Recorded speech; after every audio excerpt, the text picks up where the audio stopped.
In front of me is POCO X6 and today I would like to show you how you can delete a password from Google Passwords Manager.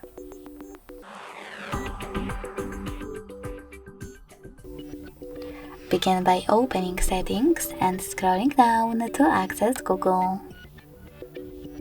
Then hit All Services. Tap on Autofill.